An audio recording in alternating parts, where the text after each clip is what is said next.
వచ్చేసి Indian history నుంచి which of the following leaders and their areas tribal unrest is wrongly matched.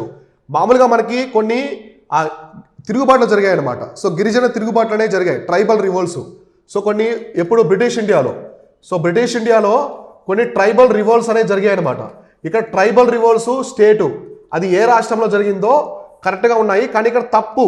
So తప్పుగా ఏది ఉందో అది మ్యాచ్ చెప్పమన్నాడు అనమాట. ఇక ట్రైబల్ రివోల్ట్స్ కూడా ఏమడిగారంటే పర్సనాలిటీ, అంటే ఏ పర్సన్ ట్రైబల్ రివోల్ట్స్లో పాల్గొన్నటువంటి వ్యక్తి, సో ప్రముఖ వ్యక్తి నాయకులు ఎవరున్నారు, అవి ఏ రాష్ట్రానికి చెందినవని చెప్పేసి అడుగుతున్నారు. ఇందులో ఈ ఆప్షన్స్లో ఒకటి తప్పుగా ఉంది, అదేంటో చెప్పమన్నారు. సో రాణి గైడినులు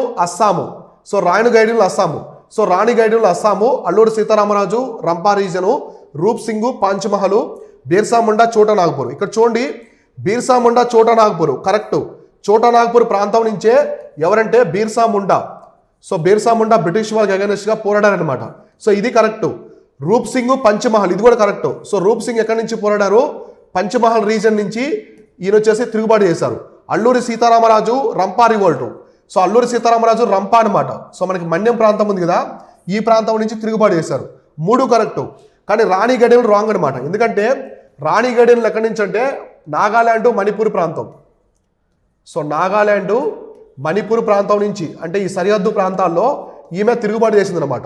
బ్రిటిష్ వాళ్ళకి అగైనెస్ట్గా తిరుగుబాటు చేయడం అయితే జరిగింది.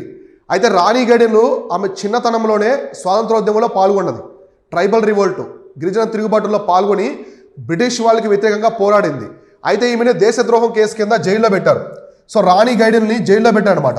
సో జైల్లో పెడితే చాలా సంవత్సరాలు, అంటే మనకు ఆల్మోస్ట్ స్వాతంత్రం వచ్చేంత వరకు 1946 వరకు, అంటే స్వాతంత్రం వచ్చే ముందు వరకు ఆమె జైల్లోనే ఉన్నదనమాట.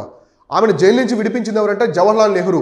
సో జవహర్లాల్ నెహ్రూ గారు కృషి చేసి ఆమెను జైలు నుంచి విడిపించారు. ఆమెను జైలు నుంచి విడిపించడమే కాకుండా నెహ్రూ ఎవరంటే జవహర్లాల్ నెహ్రూ. సో నెహ్రూ ఆమెకు ఒక బిరుదు ఇచ్చారు, ఆ బిరుదే రాణి అనమాట.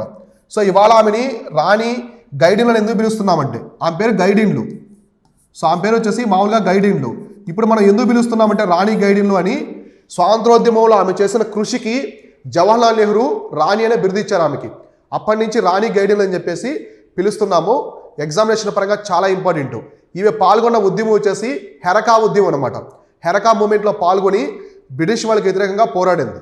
సో ఇవన్నీ కూడా మన ఇండియన్ హిస్టరీ, భారత చరిత్రకు సంబంధించిన మాడ్యూల్ అనేది మన శివన్ కాన్సెప్ట్స్ యాప్లో లాంచ్ చేస్తున్నాము. అక్కడ ఉంటాయన్నమాట. సో అన్నీ కూడా అక్కడ మనం లాంచ్ చేస్తున్నాం, చూడండి, మీకు చాలా బాగా హెల్ప్ అవుతాయి మాడ్యూల్స్ అనేవి.